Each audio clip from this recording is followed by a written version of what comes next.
He will come straight. Look you lay home to him. Tell him his pranks have been too broad to bear with, and that your grace hath screened and stood between much heat and him. I'll silence me even here. Pray you, be round with him. Mother, mother, mother. I'll warn you. Fear me not. Withdraw. I hear him coming.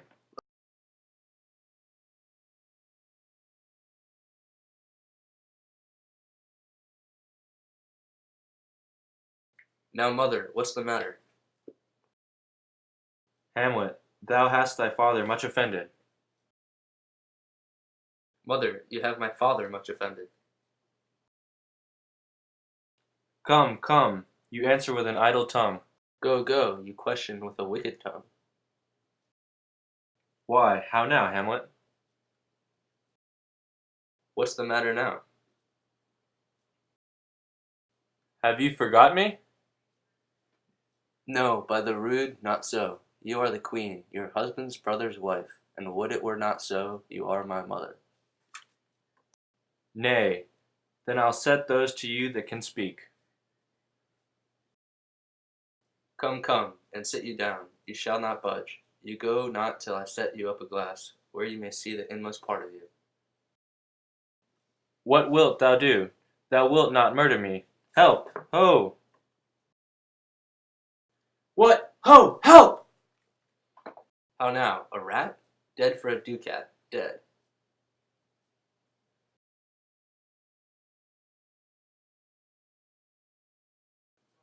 Oh, I am slain!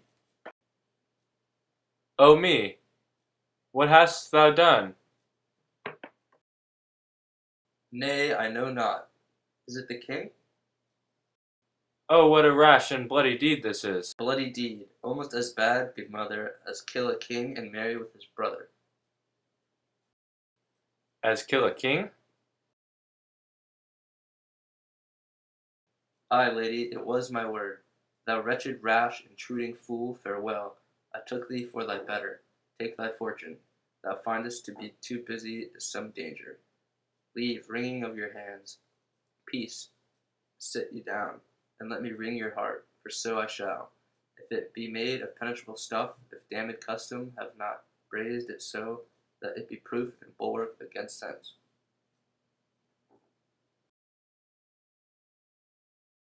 What have I done, that thou darst wag thy tongue in noise so rude against me?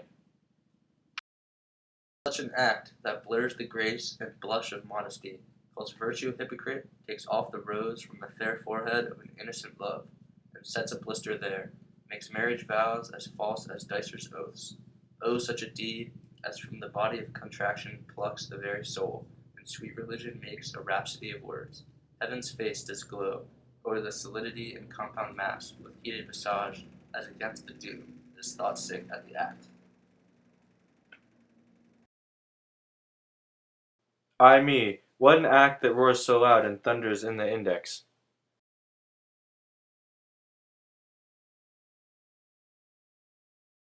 Look here upon this picture and on this, the counterfeit presentment of two brothers.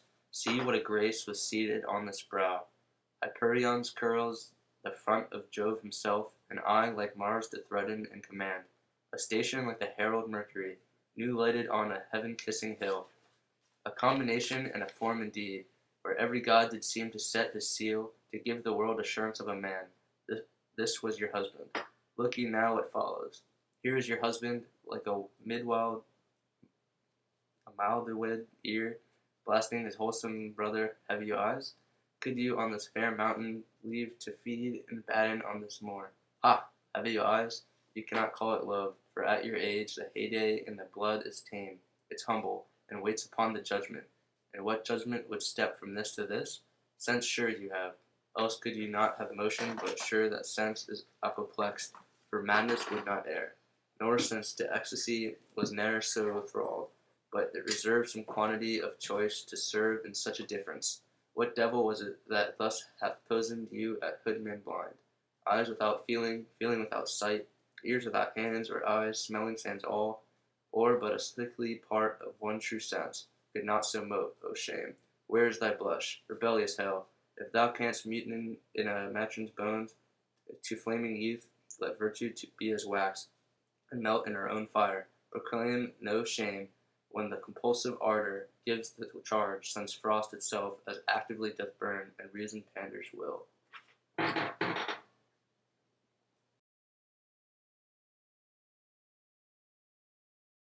O Hamlet, speak no more. Thou turnest my eyes into my very soul, and there I see such black and grained spots as will not leave their tinct. Nay, but to live is the rank sweat of an unseamed bed, stewed in corruption, honeying and making love over the nasty sty. Oh, speak to me no more. These words like dagger enter in my ears. No A more, sweet murderer and a Hamlet. villain, a slave that is not 20th part the tithe of your precedent lord, a vice of kings, a cutpurse of the empire, and the rule that from a shelf the precious diadem stole and put it in his pocket. And no more.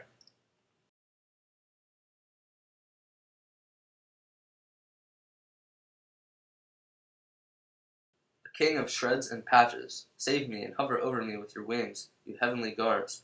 What would your gracious figure? Alas, he's mad.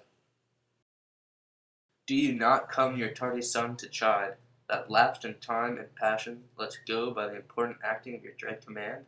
Oh, say! Do not forget, this visitation is but to whet thy almost blunted purpose. But look, amazement on thy mother sits. Oh, step between her and her fighting soul. Conceit in weakest bodies strongest works. Speak to her, Hamlet. How is it with you, lady? Alas, how is it with you, that you do bend your eye on vacancy, and with the incorporeal air do hold discourse? Forth at your eyes, your On him, on him. Look you how pale he glares, his form and cause conjoined, preaching to stones, would make them capable. Do not look upon me, lest with this piteous action you convert my stern effects, and what I have to do will want true color, tears perchance for blood. To whom do you speak this? Do you see nothing there? Nothing at all, yet all that is I see. Nor did you nothing hear? No, nothing but ourselves. Why, look ye there, look how it steals away. My father, in this habit as he lived. Look where he goes even now out at the portal. This is the very coinage of your brain. This bodiless creation ecstasy is very cunning in. Ecstasy, my pulse as yours doth temperately keep time, and makes as healthful music. It is not madness that I have uttered.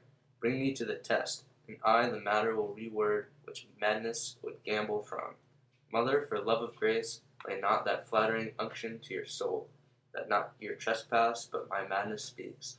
It will but skin and film the ulcerous place, whilst rank corruption, mining all within, infects unseen. Confess yourself to heaven, repent what's past, avoid what is to come, and do not spread the compost on the weeds to make them rancor. Forgive me, this is my virtue, for in the fatness of these pursy times, virtue itself of vice and Spartan peg. Yea, curb and woo for leave to do him good. O Hamlet, thou hast cleft my heart in twain. Oh, throw away the coarser part of it, and live the pure with the other half. Good night, but go not to my uncle's bed. Assume a virtue if you have it not. That monster, custom, who all since doth eat, of habits devil, is angel yet in this, that to the use of actions fair and good, he likewise gives a frock or livery that aptly is put on. Refrain tonight, and that shall lend a kind of easiness to the next abstinence. The next more easy, for use almost can change the stamp of nature in either the devil, or throw him out with wondrous potency. Once more, good night, and when you are desirous to be blessed, I'll blessing beg of you. For this same Lord I do repent, but heaven hath pleased it so to punish me with this and this with me, that I must be their scourge and minister. I will bestow him and will answer well the death I have gave him. So again good night, I must be cruel only to be kind. This bad begins and worse remains behind. One word more, good lady. What shall I do? Not this by no means that I bid you do. Let the bloat king tempt you again to bed. Pinch wanton on your cheek, call you his mouse, and let him, for a pair of reachy kisses, or paddling in your neck with his damn fingers, make you to ravel all this matter out, that I essentially am not in madness, but mad in craft. 'Twere good you let him know, for who that's but a queen, fair, sober, wise, would from a paddock, from a bat, a jib, such dear concerning ties. Who would do so? Go in despite of sense and secrecy, unpeg the basket on the house's top, let the birds fly, and like a famous ape, to try conclusions in the basket creep, and break your own neck.